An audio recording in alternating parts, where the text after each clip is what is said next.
With it appearing that Landry Shamet has a serious shoulder injury and potentially missing multiple months, rumors are heating up that the New York Knicks could look to re-sign for the third time Marcus Morris. We're going to break that down on today's show, as well as the latest rumors surrounding this basketball team. But make sure you are subscribed to the channel. We put out free, informative, entertaining, passion-driven content every single day, and we're almost at our goal of 55,000 subscribers. We need 661 diehard Knicks fans to hit that sub button, but don't do it for me. Do it for the New York Knicks legend, Jorts, Josh Harrelson. If you know, you know.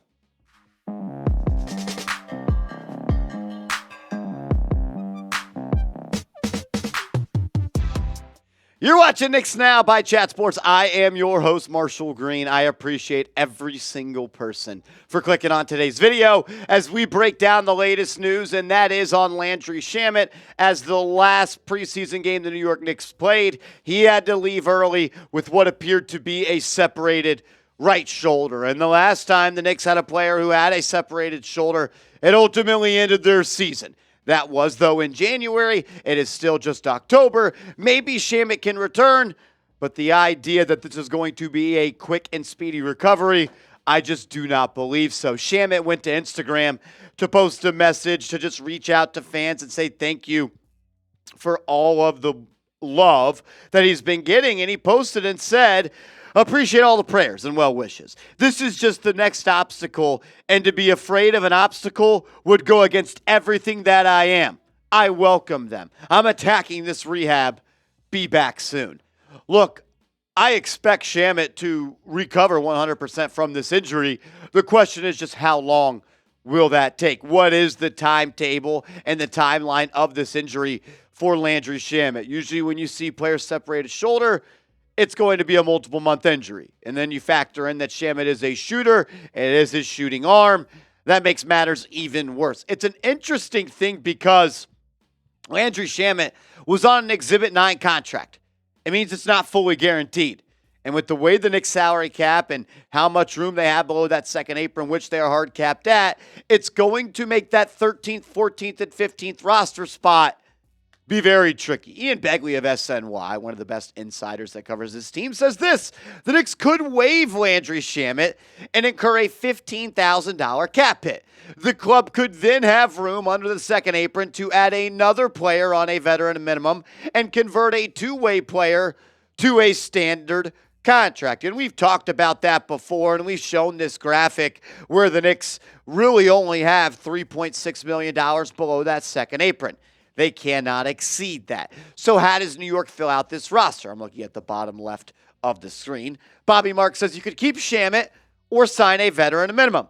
Well, maybe that is now in question because Shamet is no longer healthy. You could convert one of the two-way players. That conversion would cost you $1.15 million. A veteran minimum would cost you $2.1. So technically, you would have enough to do a veteran minimum and a two-way conversion, but you would not have enough to have two veteran minimum players at that 13th, 14th, or 15th roster spot.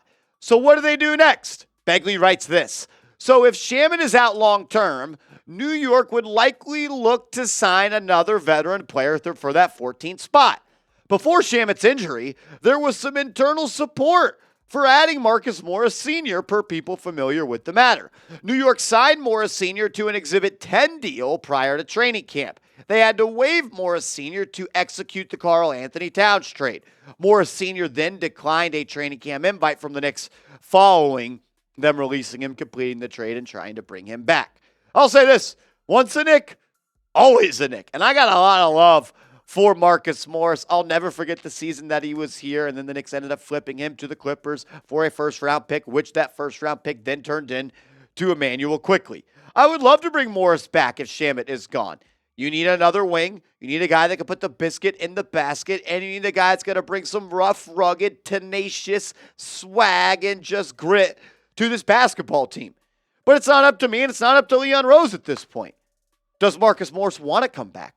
The New York Knicks already tried to extend another training camp invite to him following the Karl Anthony Towns trade, but I bet that that Marcus Morris agent let him know they only have room for one veteran contract, and we're hearing that it's going to go to Shamet. Now that Shamet is out of the equation, it could be possible. And I think his brother, Markieff Morris, he would be cool with that. Shout out to New York Basketball, one of the best accounts on Twitter. Give them a follow. They posted the tweet, a tweet with a quote from Ian Begley that we just read you guys. And look who liked it. Markieff Morris. Markieff Morris liked a tweet suggesting that the New York Knicks could go out and re-sign Marcus Morris. Now, why would Markieff Morris do that? Maybe he knows that his brother would like to return to the New York Knicks. He did go to Twitter or Instagram, Marcus, but after being signed initially, and said this was his favorite place to play. I bet Keith knows that.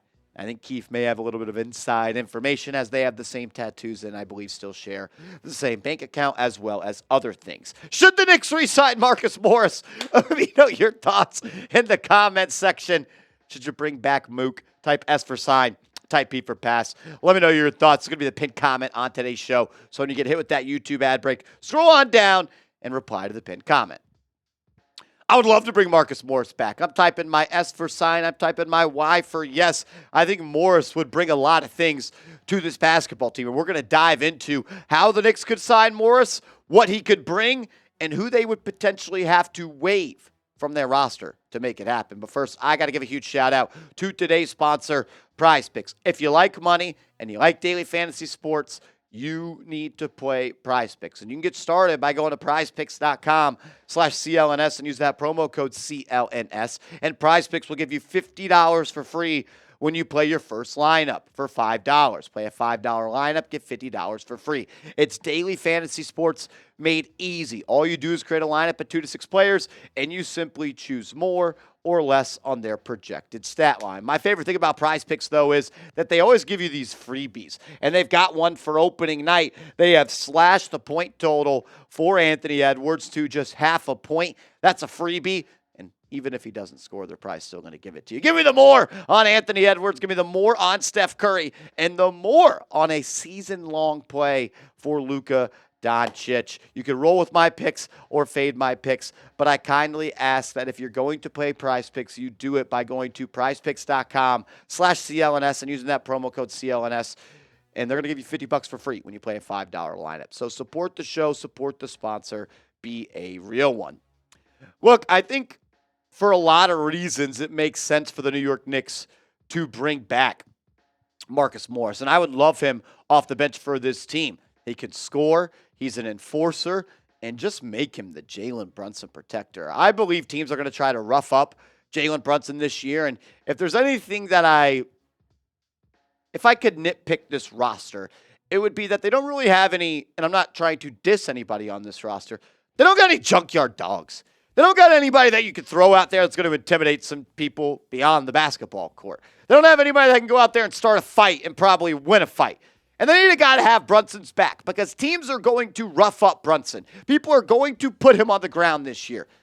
And if you got Marcus Morris Sr. back there, that dude ain't fake tough. He could be the enforcer for this team. I always feel like a team needs one of these guys, and he's more than that. Just that. He is still a guy that can score it. Last year, he shot 41% from downtown, or 40.3% from downtown. He also went off in the playoffs for the Cavs in that final game against the Boston Celtics. He's someone that could still shoot it from downtown. He could score in the mid-range a little bit, and he's been with the Knicks before. And I always like bringing back former Knicks, and he was special with the Knicks. In the 43 games he played for the organization prior to being dealt to L.A., he was putting together almost an all-star type of season. He looked like a mini Carmelo Anthony out there. He was jab stepping, he was pulling up, and he was hitting game winners. I got a lot of love for Marcus Morris. But the Knicks are going to have to make a decision. If Morris even wants to come back, it'll come down to who gets that final roster spot. Marcus Morris, or T.J. Warren. And as we showed you earlier, the Knicks can't afford 2 veteran minimum players. They are going to elevate, in my belief, Ariel Huck-Porty from a 2-way contract to a full-time contract, and then they have just enough room to go get a veteran guy. T.J. Warren's already here. T.J. Warren already went through training camp. T.J. Warren already went through preseason with the New York Knicks. And Warren is a guy that could fill it up just like Marcus Morris. Morris has done it more recently on teams, but Warren, and definitely in his day, he could put the ball in the basket. Look at his stats from 2016 to 2021. He averaged 17 points per game, 4+ boards, shot better than 50% from the field, and 36% from downtown over a 292-game sample size. And we could never forget what he did down in the bubble. What a freaking 10-game stretch that was for TJ. 27 points per game, 54+% from the field, and nearly 50% from downtown. And I think that's something that I would factor into this if I was Leon Rose or Worldwide West or Brock Auer or Walt Perrin, is the age. TJ Warren, just 31 years old. Marcus Morris, 35 on the other hand. So you get a little bit of younger guy, but Morris has done it more consistently and more recently on NBA teams, and he's got a little bit more playoff success and experience. So my question to you is, who would you rather the New York Knicks add to the team full-time for that 13th or 14th roster spot? Is it TJ? Is it Marcus Morris? Let me know your thoughts. I'm rolling with Marcus Morris, man. I want that dog. I want someone that's going to put some fear into the other team, and I also just respect Marcus Morris as a player. Not saying I don't respect TJ Warren. I think that there is just a little bit more game in Marcus Morris left, even though he is 4 years older. Let me know your thoughts, though, on social media. I'm on Twitter. I'm on Instagram. Hit me up over there at @MarshallGreen_, and let's go Knicks.